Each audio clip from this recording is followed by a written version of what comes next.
Hello everyone, myself Professor Tushar Gujrathi from SND College of Engineering, Yeola Mechanical Department. Today we'll study experiment number 8 from the subject Mechatronics, and the name of experiment is flow measurement. So flow measurement means what? We have to measure the flow of fluid flowing through the pipe. Okay, so this is the experiment. So what is objective of the experiment? To find out discharge by using rotameter. So this is the objective. We have to find out discharge by using rotameter. So rotameter is one device which can be used for measurement of flow with the help of its own weight. So we'll study this one by one. So this is the objective of the experiment, to find out discharge by using rotameter. Now here outcome of experiment is shown. So the student must be able to understand the method to measure flow or discharge by using rotameter. So we should able to understand the method, and you should be able to measure flow or discharge by using rotameter. So this is the diagram of rotameter. So rotameter basically it's something like pipe. Okay, so the fluid flows from one side, means bottom side, and fluid taken out from top side. So this is flow in and flow out. So inside this rotameter, the cross sectional area is decreasing from top to bottom. So it is in decreasing form. This is the cross sectional area decreasing. Okay, so inside this rotameter one float is used. Okay, this is the float. That float has its own weight. Okay, so this is the float, and this is the rotameter body. Outer portion is rotameter body, as well as scale is provided on the outer body of the rotameter. Okay,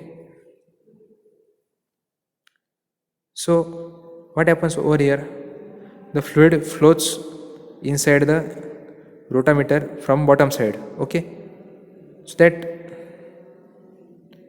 that fluid flowing through the bottom forces the float to move upwards. So this float moves upward. Okay, whatever this float is provided, this float moves upward, but because of its weight and gravitational force, okay, the float stables inside the tube at some point. Okay, so that float gets stable inside somewhere. Okay, so because of this, the position of float gives us reading that we require. Okay, so the position of float gives us reading of the flow. So you understand that if fluid is flowing with high speed, okay, its flow is very high, at the time this float will move upward and stable somewhere upward side. Okay, and that will give us reading of flow. Similarly, if speed of or flow of fluid is very slow, what will happen? Because of gravitational force, float will be at somewhere in nearly bottom position. Okay, and that will give us reading of bottom position. Okay, so like this rotameter works. So there is very important part is float, which gives us reading of the flow. So here procedure is shown. So fill the water in the tank, then start the motor, open the valve in the rotameter tube, then measure the level or position of the float in rotameter tube. So we have to measure position of the float.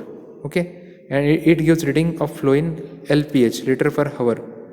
So whatever scale is provided, that scale is in terms of LPH. Okay, now change the flow by opening or closing valve and measure the readings. Now we have to take different readings for different flow rate. So we have to open the valve gradually, and we have to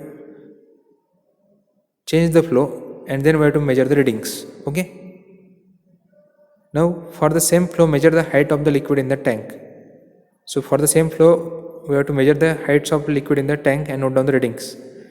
Height in the measuring tank. There is one measuring tank is also provided. So inside that measuring tank, one tube is provided, manometer tube. So we can measure the time required for 5 mm or 5 centimeter height, what time is required, or we can measure the height of the liquid in the tank, and we can note down the readings. Okay, so this is measurement setup is shown over here. So in this diagram, this is the measuring tank. This is called as measuring tank. This is called as sump tank. Okay, So water is filled in this sum tank, and in the measuring tank we measure height of the liquid. Okay, and here valve is provided. Okay, so after opening the valve or closing the valve, we can stop or start the water in the measuring tank. Okay, so now here the rotameter is shown. Okay, so here one valve is also shown. So when we open or close that valve, what will happen? The fluid flowing through this rotameter changes. Okay, and there is reading is also shown on its body. So depending upon that, we get directly reading on rotameter. Okay, so if you open the valve, you will get some reading over here. If you change the speed, you will get higher reading. If you make the speed very slow, you will get lower reading. Okay, like this you will get readings of fluid flowing in LPH directly in the rotameter. Okay, but if you want to measure in another method also, then here tank is provided, measuring tank. So here we have to measure in the tube. Here one tube is shown. So in this tube, time required for particular height, suppose 5 centimeter height, what is time required, that we have to measure by opening this valve. Okay, and then we get the height of the tank also measured for particular time period.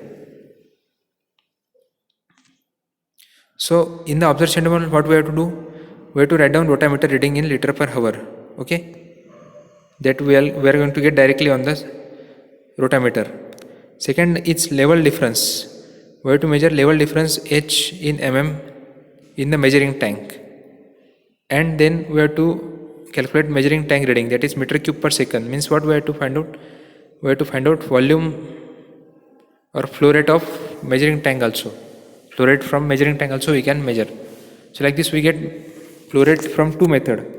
One, rotameter gives directly flow rate, and you have to measure from measuring tank also what is flow rate. Okay, for this purpose we require level difference. So here some readings are shown. So for level difference, suppose H is equal to 88 mm, measuring tank readings are shown. So usually we know the length and width of measuring tanks are known. Okay, L into B. If you multiply it by H and divide by T. Okay, so H is level difference and T is time required, then you will get the flow rate also. Okay, so like this LBH upon T, length into width into height upon T. So like this you can also measure flow rate from measuring tank also. Calculations. So what is measuring tank reading? Area is known to us, height H we are measuring, and time T. So discharge is equal to A into H upon T. Discharge, or we call it as flow rate. Flow rate is equal to area into height upon time T. Okay, like this you can make calculations. So what is the conclusion of this experiment? In this way we find out the discharge by using rotameter and measuring tank and compared both.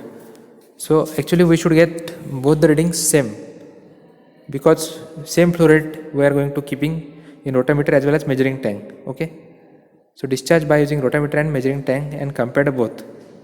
Like this we can perform the experiment. So thank you so much all of you for watching this video. Thank you.